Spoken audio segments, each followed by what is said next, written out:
काय गरज होती जळत्या होळीत हात घालायची? त्या होळीतली ती गौरी बाजूला झाली आणि मला माझी पुस्तकं दिसली. मला सहनच नाही झालं बघा. ते माझं सगळ्यात मोठं स्वप्न आहे होते आणि त्याला असं कसं जळताना बघू मी. संजू, पुस्तकं आहेत ती, परत घेता आली असती. हाताचं काय? हा, हे तर माझ्या ध्यानातच नाही आलं की. हे बघ संजू, याला आताताईपणा म्हणतात. हे बघ, तुझं स्वप्न आहे पोलीस ऑफिसर व्हायचं आणि असं प्रत्येक पोलीस ऑफिसरकडे समय सूचकता असणं गरजेचं आहे. असं भावनेच्या भरात काही करणं योग्य नाहीये. हे बघ संजू, कायदा आणि सुव्यवस्था सांभाळताना डोकं शांत ठेवून काम करणं गरजेचं आहे. हे जे आज केलंस ते योग्य नाही. अहो पण विद्या. हे बघ संजू, कुठलीही गोष्ट करताना एकदा नाही 100दा विचार कर. आपण काय करतोय, काय बोलतोय, काय वागतोय याचा सारासार विचार व्हायला हवा. बरोबर बोलताय तुम्ही. माझंच चुकलं, पण काय करू, माझा स्वतःवर कंट्रोलच राहिला नाही ना. वहिनी साहेब मला बोल लावत होता तोपर्यंत सगळं ठीक होतं. वहिनी साहेब ज्यावेळेस तुम्हाला बोलायला लागल्या ना, ते मी नाही सहन करू शकले. तुम्ही माझा इगो आहात आणि माझ्या इगोला जर कुणी टच केलं ना तर मी नाही ऐकून घेणार. तुम्हाला जर कोणी काही बोलायला लागले ना तर मला सहनच होत नाही ना. अंगाची नुसती आग आग होतीये, शरीरातल्या नसा नुसतं ताड ताड वाजायला लागतात.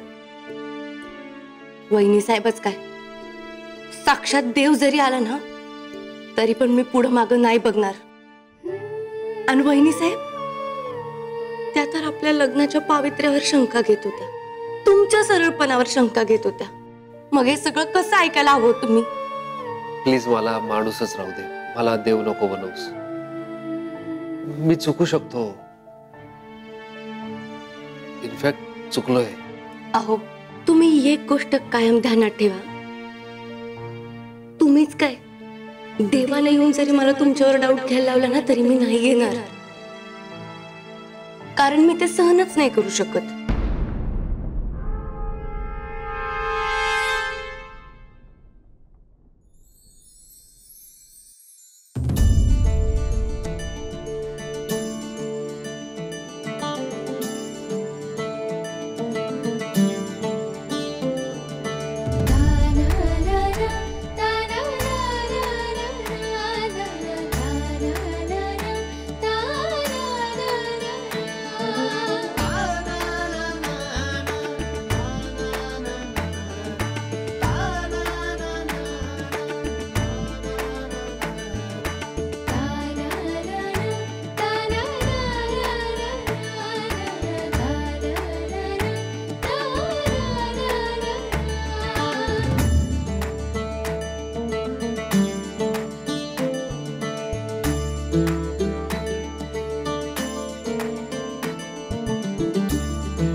संजू,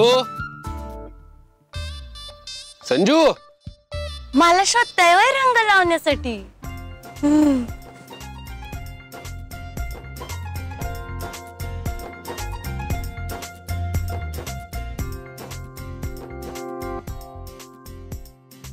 संजू, आज नाही छोडेंगे. मला रंग लावायला येत आहेत का? आज तुम्हाला कळल की संजी एकदा रंग लावायला लागली ना की सोडतच नसते. हा, मी रंग लावला म्हणजे फक्त तुमचे डोळे आणि रंग एवढंच दिसत, बाकी नथिंग. आज तुम्ही संजीच्या रंगात रंगून जाणार. संजय, रेडी आहेस ना? आज या रणजितचा रंगजीत होणार.